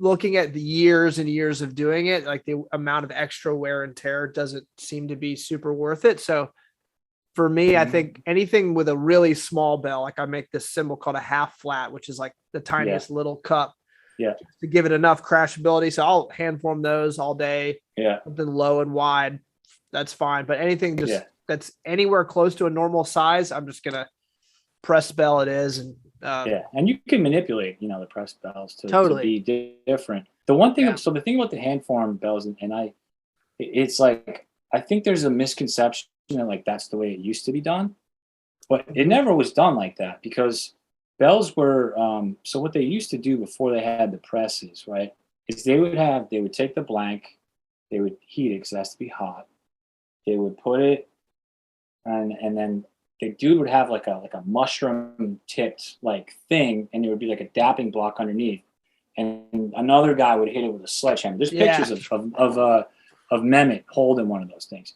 and they would do it hot the same way the machine does it. It's just it would come out all crooked and messed up because they were doing it by hand. And they'd be stacking them too, right? Like they would do like a couple of them at a time. So like that's why the old K bells are all wonked out and weird. And then like sometimes they would try to correct them with hammering to like get it to like not be like this, So that's why they're like that. But they never actually like hammered out bells the way that like, a lot of people are doing it now. Not that there's anything wrong with that, but something to consider. Like Matt Nolan is the guy who put that on the map, 100%. He deserves the credit, because I never saw anybody doing it before him. He was the guy. But he was doing it more on B8, which is a different ball game completely, because the way you can manipulate B8 with heat is entirely different than B20. But he also has a tempering furnace for B20, which means that he can temper B20. So you want to do that with the way he does it, is he does it when the blank is born.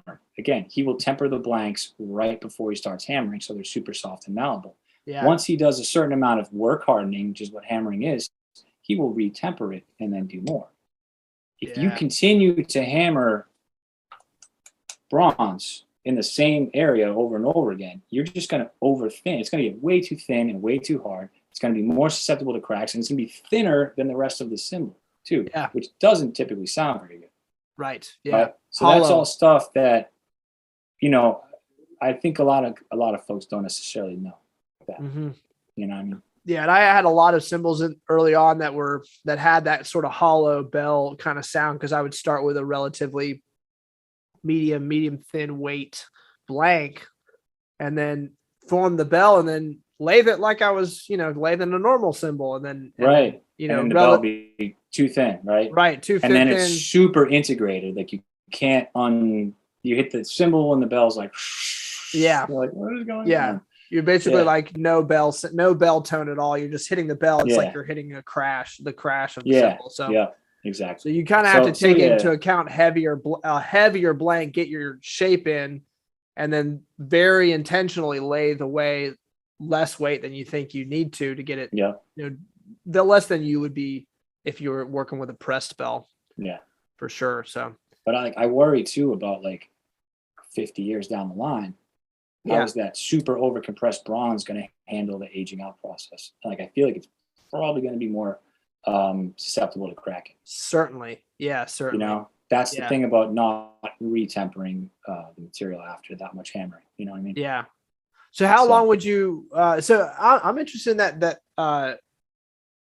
because I guess I don't know too much about the foundry. I know a little bit about the foundry that makes the blanks that I purchased, but as far as you've been there, so you've seen, do you know, with the guys you work with, that when you place an order, they're going to be melting and making those blanks within a certain window before they ship them to you. They're not going to be shipping you older bronze. I will only buy from suppliers that will give me like the best possible starting material, because it's really, really important. I can work with anything, but a lot of the smaller operations, like they're just like, man, they're poor. I hate to say it, like I'm not to knock them, but they're poor. Right. It's a poor man's trade. These cymbal factories are basically caves with lights. I mean, they're pretty archaic, man. And they gotta try to make their dollars however they can, or their Turkish lira, however they can. And yeah, if they can sell an old thing that's been kicking around the shop and whatever, they're gonna sell it to an American, like, because they're just trying to, you know, make their money. So what would be the oldest blank you would consider working on, or the most aged? Well, I mean, I would work on anything if I had to. You know, I mean, modifying cymbals is essentially working on old blanks in a way. Yeah. If you think about it, right? For sure. Because those are super old. But like working on like Zildjian Sabian cymbals to mod, it's a little bit different because their material is a little bit softer and more manipulatable. Yeah. Simply by way of the way it's made. Having less carbon in the process makes it a little bit more malleable. The stuff that's made with the coal and the wood and all that, the carbon gives like a stiffness to the material. Yeah. So, but I try to work with the freshest stuff possible. But I'll have in the shop like a stash of stuff that's partly hammered that might be 6 months old, but like I don't have to do that much more work to it, you know? Yeah, because you've gotten into the shape early on enough. Yeah, that all I got to do is just bring it into the next sort of level. And like once you lathe it, it's, you know, you take even off a little bit more off.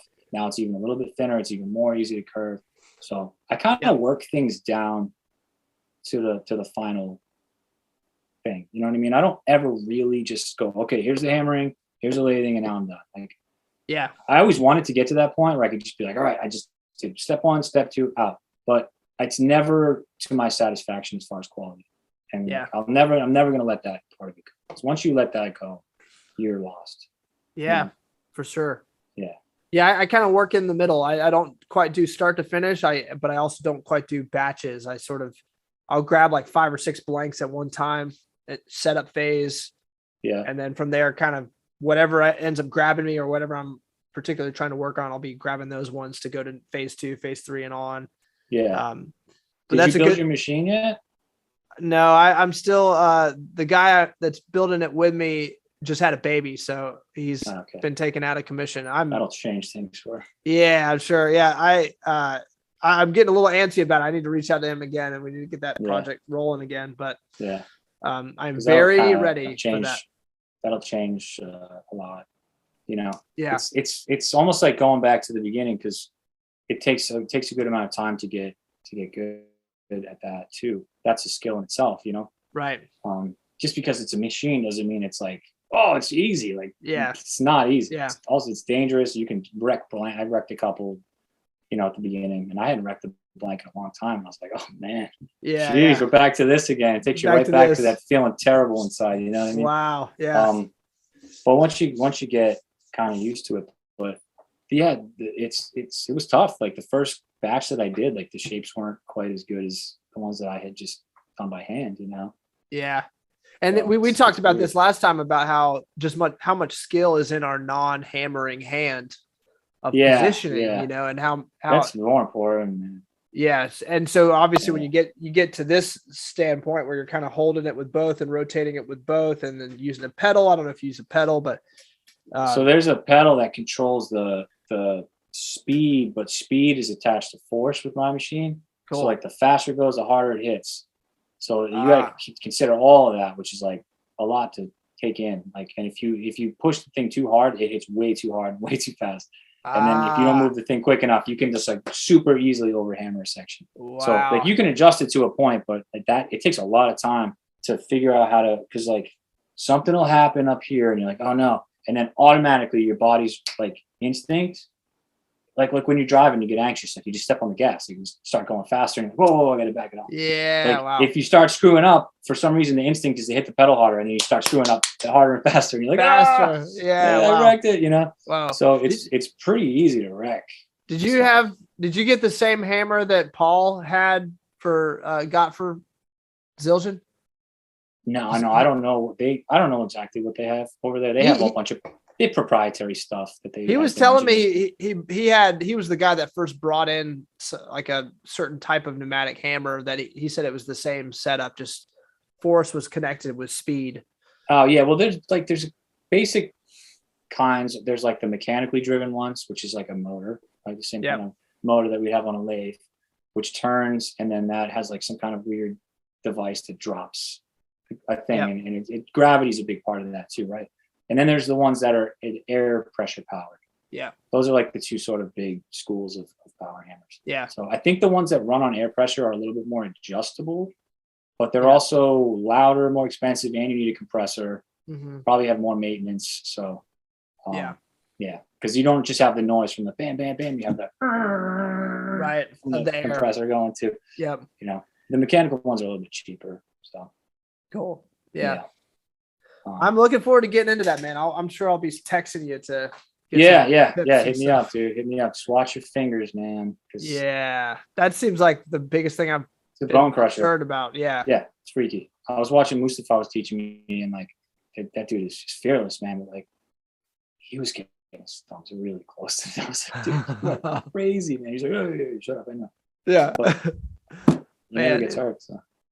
So I'm gonna see you in like a week. We're recording this on July 2nd. That's coming up, man. I gotta finish my batch. Woo! Yeah, I got so many drums I got to figure out how to get the shelving in here that I need. I got like a couple days of. Yeah, that's why I'm organizing now. I can't get ready for the show until I organize the shop first, and then I can pull out my trade show stuff and all that crap. When are you rolling through? Like, when are you gonna be getting there? My wife and I are gonna get there Thursday and just have a little time, go to a nice restaurant, just have a little bit of chill time, and then go on Friday, you know. So I'll see you for setting up on Friday, and then maybe we'll grab a beer or dinner or something, man. Absolutely. Should do the hang. You got anything else going on? Anything you want to say about your cymbals or series you got going on? Where can people find you? Where can people? Oh, okay. Yeah, right. I should all that stuff. Myself out a little bit. www.nickymoon.com, NICKYMOON.com. You can email me info@nickymoon.com. And the biggest thing I'm doing now is the Cymbalsmith training camps out here. That's another reason for the property out here in Pennsylvania. It's a place that people can come and stay and learn on site with me. So I have some booked already. And people that want to learn can come out here and start learning. Yes, I was going to ask you about that. It slipped my mind, but that to me is I see that starting to pop up in the future for a lot of the guys doing this. I mean, workshops. It's just the way, it's the way forward. It's something I didn't really ever want to do. I kind of like the old school master apprentice way of passing information down, but the world just moves in the directions the world moves in.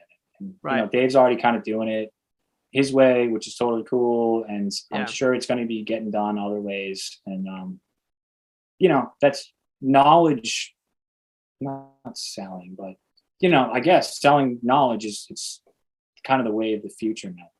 Yeah. It's like a way to use the internet to like, not to have a job. You know what I mean? Yeah. That's part of too, being a good business person is learning how to be creative about some of this stuff. Like, because I mean, the economy stinks right now too. Like terrible. People aren't buying as much stuff as they were previously, and like, you got to branch out and think differently. I mean, and if you look at like audio engineers, like they're doing all those like master class things and all that stuff, like that's a big way forward. So it is. Yeah. I firmly believe like something like this, making cymbals. There's so much value in being in person with somebody. Like when I went to Brazil the first time, even when I went with Heather, like I got so much out of it, so much more than I had gotten trying to like do it over text or do it over video chat. Like there's so, you know what I mean? Like, and to be able to come out here to the country and really isolate yourself, because like you're away from a lot of stuff, you're in like a beautiful country environment. Like you can go kayaking and other stuff like that out here, but you can really immerse yourself in it and like really live it, Get away from the creature comforts, get away from the technology and just be in the thing and really kind of experience it. So I've booked a few. I'll do them pretty much anywhere from like a day to 5 days, for people. Sweet. I think a day is not really enough, but some people only have a day, but I would say book, 2 to 5 days. Yeah. to get the most out of it. Obviously, the longer you stay, the more you'll get. But I'm giving people like if you stay the full 5 days, like it's 10 blanks are included, and which you'll use over the course of the week as I instruct you, and then you'll get to keep those and go home with them, and do whatever you want with them. And a hammer, from me. So that's killer, man. Yeah. So hit me up if you guys are interested in learning and coming out here to PA and doing all that and hanging out and seeing some deer and bears and everything else. Absolutely. info@nickymoon.com. I don't have any new series coming out right now because I'm kind of focusing on that. And I'm doing like a Pennsylvania collection, like cool. PA inspired stuff, just one-offs, because I haven't done that in a long time. Nice. You know, so I'm naming them after like different roads and animals and stuff out here. Cool. So those will be on the off the rack section of the nickymoon.com website. Yeah. Yep. How about you? For me, what's cooking with Tim? I don't know. I don't know. I actually, the biggest thing that's cooking with me is I'm looking to get a new kind of change things up on the stack ring side. So I can get I'm going to be working with a different material, different type of steel. Cool. That's just going to be awesome. It's going to, I'm still figuring out the logistics of all of it, but just trying to get into it to where we can just produce more of those little stacks and the cool stuff like that I could teach anyone how to do. I don't have to do it myself, but can actually be kind of, it's like that lower dollar item that you can get more of out the door. It helps kind of drive the bus a little bit so that you can absolutely focus on the things that what I love doing is sitting at the anvil. That's like, if I could do that 12 hours a day, that's where I'd be. So it's a little bit about that. I'm definitely working with I'm trying to get my mind into this zone of like, what kind of weight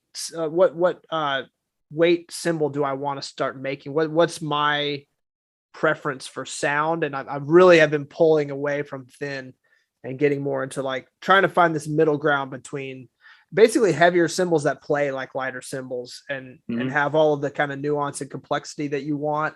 But don't have that aren't shrill and just abrasive to sit behind. And I'm happy with what I'm coming up with so far. I've spent so much time in that world of like uber thin sounds and jazz records, trying to emulate those sounds that I'm starting to finally get a grasp, I think, for what it is I'm aiming at. Cool. So very abstract, awesome, but I don't know. You and it seems like Mongiello is now getting into the whole series thing. Yeah. I'm interested in that. I think that could be in my future, is the landing with something and then going into just making all size crashes, all size variations of a certain idea. I will probably eventually do that, but I'm not there just yet. Kind of like the idea of just pretty much everything is sort of a one-off. I've got series, but they're more of an abstract concept. It's like if you want complex and trashy, you're going to want a labyrinth. And then within that, you can do whatever you want. Like you can make a labyrinth that sounds, pretty much any way, but it's kind of a way to sort of help the customer hone in on what kind of vibe, or at least are they aiming towards. And then from there, we can create it. I mean, that's important, man. I think because like, I try to like, I think one of my biggest contributions to our level of the industry was that I don't think anybody else before me did like, hey, I'm an independent, but I'm doing like a factory op thing, right? Yeah, no, that was what I really wanted to do differently. And like, but like the series doesn't have to be like defined the way that it was by the big companies. Like they were just like, you get these choices, that's it. Yeah. Like, no, like series is like I look at it like a trim package on a vehicle. Like there's like, different versions of like the Tahoe, and then there's like the GMC Yukon Denali, and then there's like the Cadillac Escalade. And like it's all on the same frame, same chassis, with like there's a billion different like options in between that.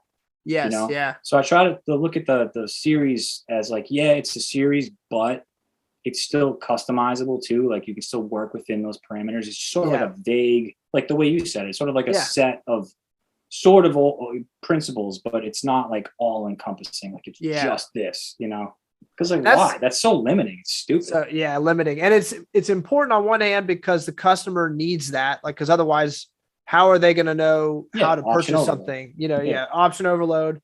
It's like, oh, I want a Nicky Moon or I want a Timothy Roberts, but like, I don't know how to make, take my preferences and then go to them and actually get them to make something that would kind of fit within who I am as a player. Yeah. So you kind of need to have something, even if it's vague, to catch them to say, hey, okay, you are a rock and roll drummer, but you kind of like dirty organic sounds. Okay, well then you might want this series. Yeah. You might want and to think about this. And so it kind of helps steer, but I really like how open and artistic it can be to just make the series more of an idea that then within it is just fully customizable, like you said, just within that. So indeed.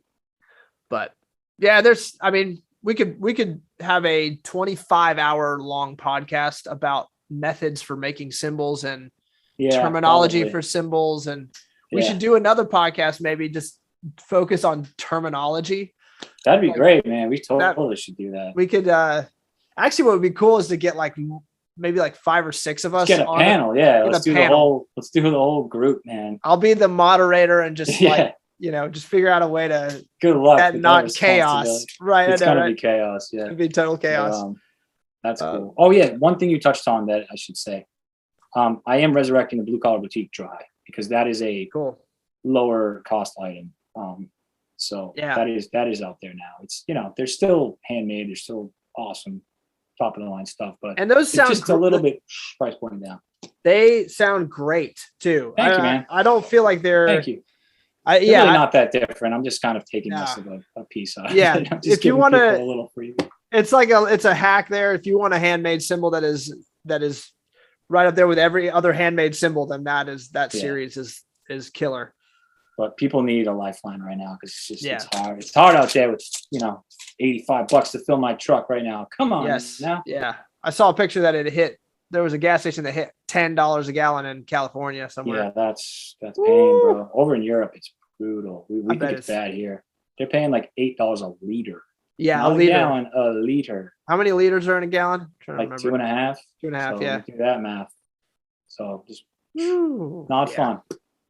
But, it makes right now it's like 460 where we're at. Is it? We're like between 485 and 520. It keeps going kind of in between there. Yeah. Which is, not kind of gives it a little perspective. It's not, could be worse, I guess. Could be worse, but it definitely stinks. Still not good. I remember when it was $1.99 or $2.19.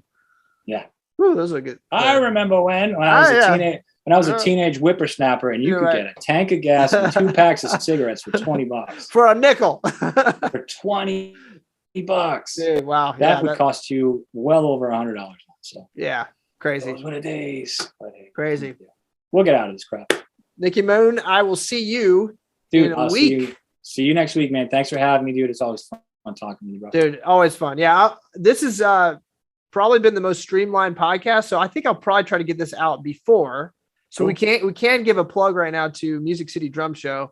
Music City Drum Show. If you are going to be near Nashville, Tennessee, I believe it's the 9th and the 10th at the fairgrounds. Definitely come check out the Music City Drum Show. Killer. A lot of amazing companies are going to be there. Both of us are going to be there exhibiting. So, and we're close to each other too. Our booths are kind of catty corner. Nice. I believe so. So come see the cool kids section, people. Cool kids section of the Music City Drum Show next week. All right, this has been Tim. Yeah, man. Thank you so much for being on. That was a killer chat. We'll have another one for sure. I'm sure of it. So, guys, thanks for tuning in. This has been the Reverie Podcast.